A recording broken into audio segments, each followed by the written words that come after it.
Hi, I'm Jenny Giles, President and Founder of Community Equipped. Hi, I'm Jamie Dawn, Consultant and Director of Coaching at Community Equipped.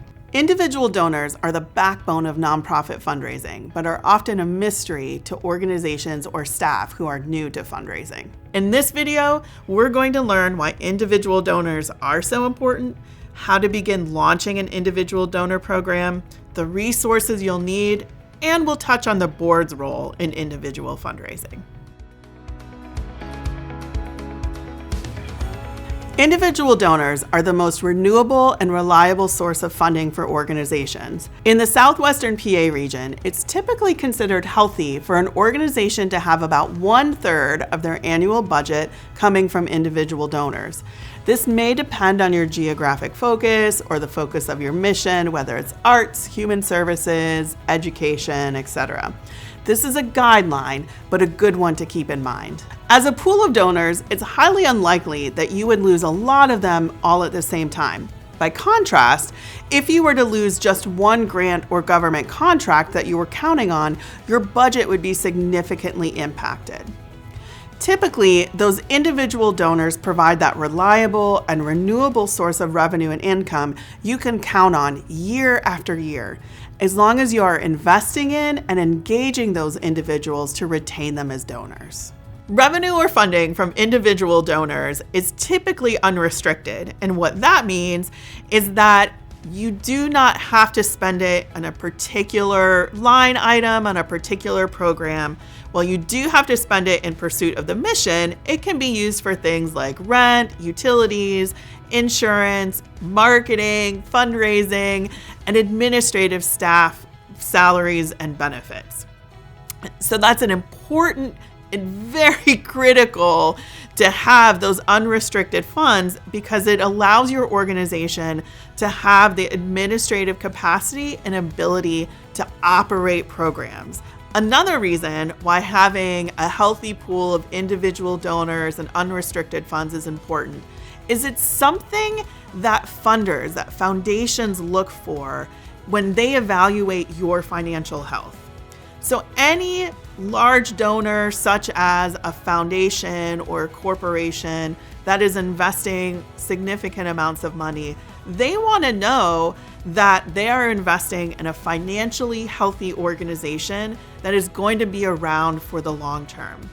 One of the ways that an organization demonstrates their financial health is by having that unrestricted revenue that can be used for the administrative costs from a pool of donors. So that is definitely something to brag about once you build that pool of donors. So one thing that's important to note when you begin building your pool of individual donors is that it takes time to build this pool, and you will lose money. You cannot really expect to break even for about 5 years. So that may be something that is difficult to manage financially if you are a younger organization and just starting out. It may be difficult for the board to be comfortable with that, because they're seeing, these fundraising efforts, these marketing efforts that are not paying off in the same year. It will pay off eventually. It is worth it, and there's no shortcut to building this pool of individual donors, building the relationships, building your community reputation, presence, and engagement. So remember, when it comes to individual donors, it's a marathon, not a sprint, and it takes time to build this source of revenue. But once you have it, it's amazing.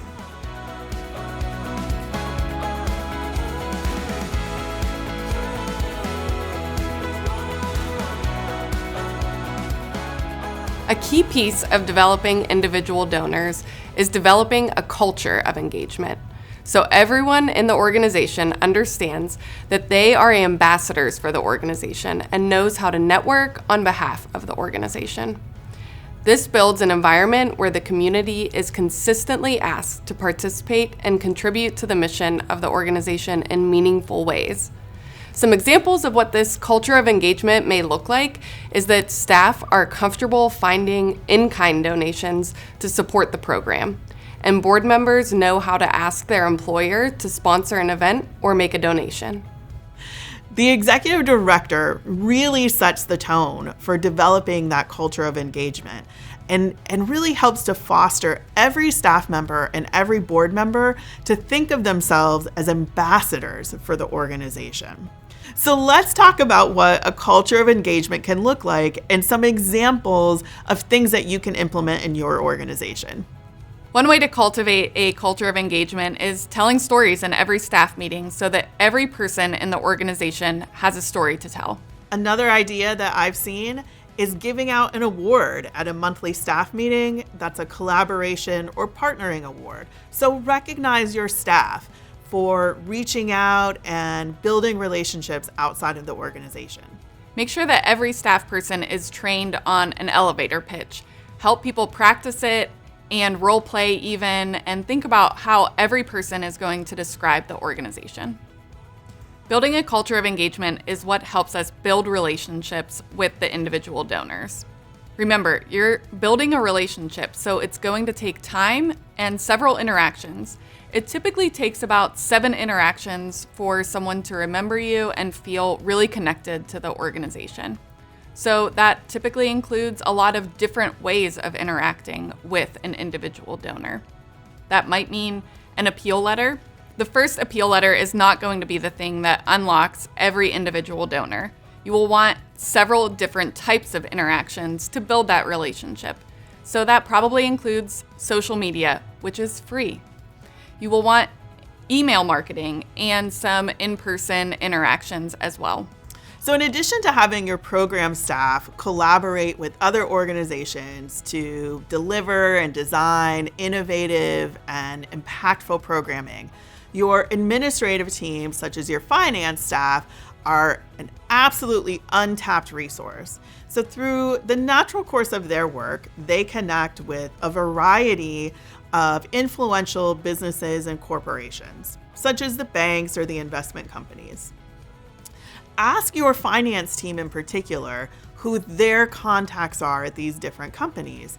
Don't ask the finance team to necessarily reach out to them. They might panic. We don't want to panic. Have the development team gather their contact information and relationship information and ask these corporate or business partners to collaborate by providing an event sponsorship or maybe even doing a clothing or food drive with their staff and employees.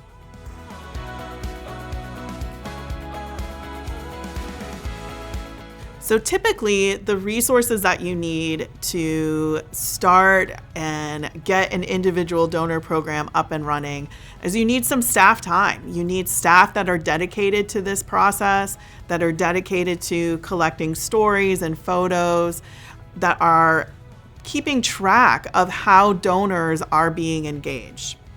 Additionally, you'll probably need some tool for sending out mass emails. The one that everyone knows is MailChimp or Constant Contact, but you'll need a tool like that. You're also going to need materials to send out an appeal letter. The appeal letter is not going to start out by getting you a lot of donations. You'll have to invest in those multiple interactions, but you will need a way to collect addresses so that you can mail things out. And developing content, a printer, knowing who you can work with. You may or may not want to use social media. The important thing around social media is that you have to be updating regularly. It doesn't have to be every day, it doesn't have to be multiple times a day, but it should be at least once a week for your social media to really have an impact. A CRM, or Customer Relationship Manager, is a tool for keeping all of your donor data, such as the names, email addresses, and mailing addresses, as well as the record of their gifts and donations. Having a clear professional website is a great way to get people engaged. It adds credibility to the organization, and it doesn't have to be complicated. There's lots of free and low-cost ways to make that happen. Make sure that there's a very clear way to give on the website and remove any barriers to making that happen.